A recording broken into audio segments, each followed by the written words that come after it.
নমস্কার বন্ধুরা, আমার হোম কুকিংয়ে আপনাদের সবাইকে স্বাগত। আজকে আমি চলে এসেছি দারুণ স্বাদের মুচমুচে করলার চপ বা বড়ার রেসিপি নিয়ে। এভাবে যদি আপনারা চপ বা বড়াগুলো বানান তবে দেখবেন খেতে কিন্তু একেবারেই তেতো হবে না।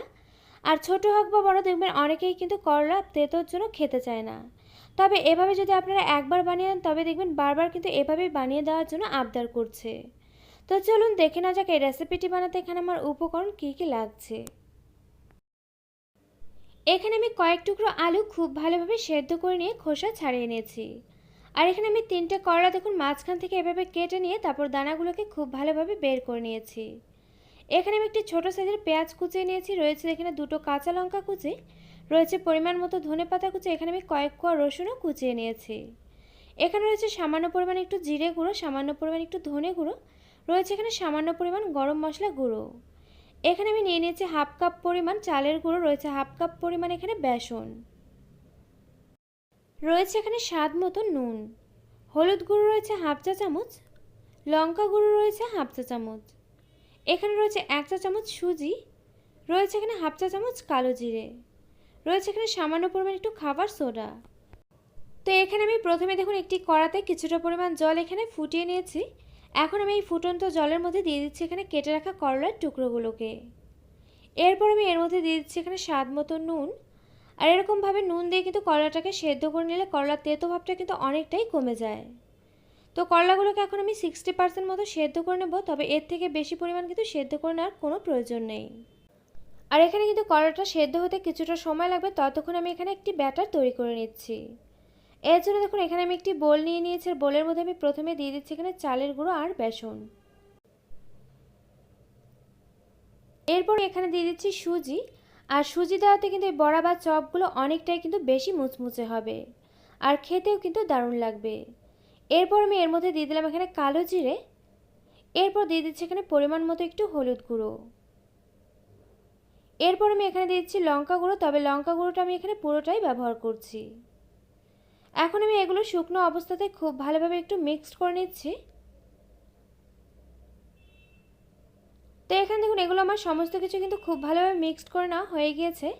এরপর আমি এর মধ্যে দিয়ে দিচ্ছি জল, তবে জলটা আমি একবার ব্যবহার করছি না, এভাবে একটু একটু করে জল দিয়ে ব্যাটারটাকে খুব সুন্দরভাবে ফেটিয়ে নিচ্ছি। আর এখানে আমি নুনটাও দিয়েছিলাম, তবে সেই সময় ভিডিওটা কোনো কারণে একটু অফ হয়ে গিয়েছিল, যার জন্য কিন্তু আমি আপনাদেরকে দেখাতে পারিনি।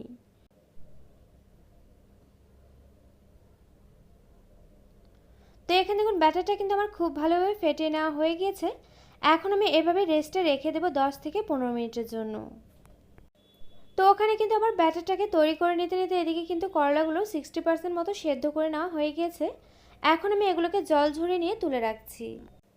এরপর আমি এখানে দেখুন একটি কড়া বসিয়ে দিয়েছি, আর কড়াতে দিয়ে দিয়েছি এখানে পরিমাণ মতো সাদা তেল। তেলটা এখানে গরম হলে এর মধ্যে আমি দিয়ে দিলাম এখানে কুচিয়ে রাখা পেঁয়াজ, রসুন, আর দিয়ে দিলাম কাঁচা লঙ্কা। আর ঝালটা আপনারা যেমন পছন্দ করেন অবশ্যই করে কিন্তু লঙ্কাটা সে বুঝে ব্যবহার করবেন। এগুলো সমস্ত কিছু দেওয়া হয়ে গেলে এখন আমি নেড়েচেড়ে নিয়ে এগুলোকে বেশ লালচে করে একটু ভেজে নিচ্ছি। তো এখানে দেখুন পেঁয়াজ, রসুন আর কাঁচা লঙ্কাটা কিন্তু বেশ লালচে করে ভেজে নেওয়া হয়ে গিয়েছে।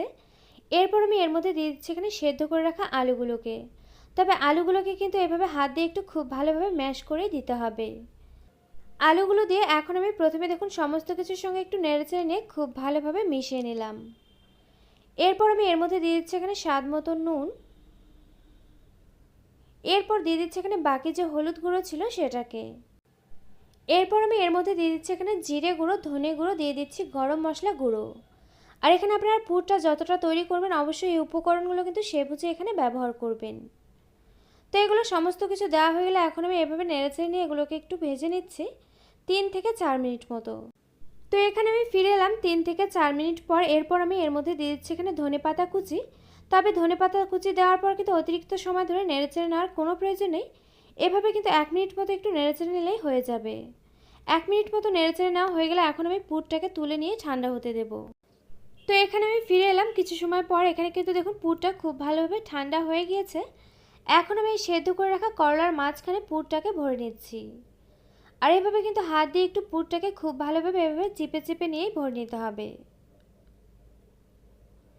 তো এখানে আমার দেখুন একটা করলার মধ্যে কিন্তু পুরটাকে খুব ভালোভাবে ভরে নেওয়া হয়ে গেছে। আর একইভাবে আমি প্রতিটি করলার মধ্যে পুরটাকে ভরে নিচ্ছি।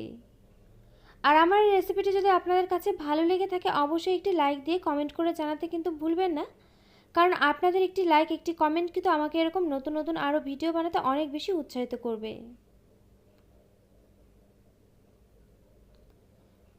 তো এখানে আমার দেখুন একে একে কিন্তু প্রত্যেকটি করলাতে খুব ভালোভাবে পুরটাকে ভরে নেওয়া হয়ে গিয়েছে।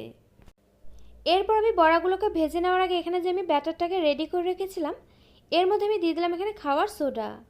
আর খাওয়ার সোডাটা কিন্তু অতিরিক্ত পরিমাণ দেওয়া যাবে না, এরকম অল্প পরিমাণে কিন্তু এখানে দিতে হবে। আর এখানে যেহেতু আমি ব্যাটারটাতে সুজি দিয়েছিলাম যার জন্য কিন্তু সুজিটা এখানে বেশ কিছুটা ফুলে উঠে ব্যাটারটা কিন্তু অনেকটাই ঘন হয়ে গিয়েছে, যার জন্য আমি এখানে পরিমাণ মতো একটু জল এখানে দিয়ে দিলাম। জল দিয়ে এখন আমি ব্যাটারটাকে আবার একটু খুব ভালোভাবে ফেটিয়ে নিচ্ছি। আর এখানে কিন্তু ব্যাটারটা অতিরিক্ত পাতলা করা যাবে না, এরকম একটু ঘন করে কিন্তু ব্যাটারটাকে তৈরি করে নিতে হবে। এরপর আমি এখানে একটি কড়াতে দেখুন কিছুটা পরিমাণ তেল এখানে গরম হতে বসিয়ে দিয়েছি। তারপর আমি এখানে যে করলাগুলোতে পুর ভরে রেখেছিলাম সেই করলাটাকে এভাবে ব্যাটারের মধ্যে রেখে দিয়ে তার উপরে আবার একটু ব্যাটার খুব ভালোভাবে গায়ে লাগিয়ে নিলাম। এরপর আমি এই করলাটাকে দিয়ে দিচ্ছি এখানে তেলের মধ্যে। তবে যে পাশটাতে আমি পুরটাকে ভরে রেখেছিলাম সে পাশটা অবশ্যই করে প্রথমে নিচের দিকে দিতে হবে। তো এখানে আমার 3টে করলার বড়া দেওয়া হয়ে গেছে। এরপর আমি এগুলোকে একটু সাইডে করে নিচ্ছি। এরপর আমি এই তেলের মধ্যে দিয়ে দিচ্ছি বাকিগুলোকেও। আর এখানে আমি একবারেই সমস্ত বড়াগুলোকে ভেজে নিচ্ছি, আপনারা চাইলে কিন্তু দুইবারেও ভেজে নিতে পারেন। তো এখানে আমার সমস্ত বড়াগুলো দিয়ে দেওয়া হয়ে গেছে। এখন আমি উনুনআঁচটা মিডিয়াম টু লোতে রেখে বেশ কিছু সময় ধরে বড়াগুলোকে একটা পাশ লালচে করে ভেজে নিচ্ছি। তো এখানে আমি ফিরে এলাম কিছু সময় পর। এখানে কিন্তু দেখুন বড়াগুলো একটা পাশ বেশ লালচে করে ভেজে নেওয়া হয়ে গিয়েছে। এখন আমি এগুলোকে উল্টে পাল্টে নিয়ে একইভাবে আমি অপর পাশটাকে বেশ লালচে করে ভেজে নেব। আর এই বড়াগুলো কিন্তু ভাজার সময় কখনোই উনুন আঁচটা হাই ফ্লেমেতে রাখা যাবে না, কারণ এই বড়াগুলো কিন্তু যতটা সময় ধরে নেড়েচেড়ে নিয়ে আপনারা ভেজে নেবেন দেখবেন ততটাই কিন্তু বড়াগুলো মুচমুচে হবে, আর খেতেও কিন্তু ততটাই টেস্টি হবে। তো এখানে কিছু সময় হয়ে গেছে। এখানে দেখুন বড়াগুলোর কিন্তু অপর পাশটা বেশ লালচে করে ভেজে নেওয়া হয়ে গেছে। আর এখানে কিন্তু দেখতে পাচ্ছেন যে দেখতে বড়াগুলো কতটা লোভনীয় হয়েছে আর খেতে কতটা ভালো হয়েছে সেটা কিন্তু জানার জন্য অবশ্যই করে আপনাদেরকে এই রেসিপিটা একবার বাড়িতে এভাবে ট্রাই করতে হবে। আপনারা একবার এভাবে বাড়িতে ট্রাই করুন, আশা করছি আপনাদেরও খুব ভালো লাগবে। আর আমার রেসিপিটি যদি আপনাদের কাছে ভালো লেগে থাকে অবশ্যই লাইক করবেন, শেয়ার করবেন আর আমার এই চ্যানেলটিকে সাবস্ক্রাইব করবেন। পাশে থাকা বেল আইকন অবশ্যই প্রেস করে দেবেন, এতে করে আমার নিত্য নতুন ভিডিওর আপডেট আপনাদের কাছে পৌঁছে যাবে সবার আগে। তো আজকের মতো ভিডিওটা এ পর্যন্ত, আবারও পরে দেখা হচ্ছে অন্য কোনো নতুন ভিডিওর সঙ্গে।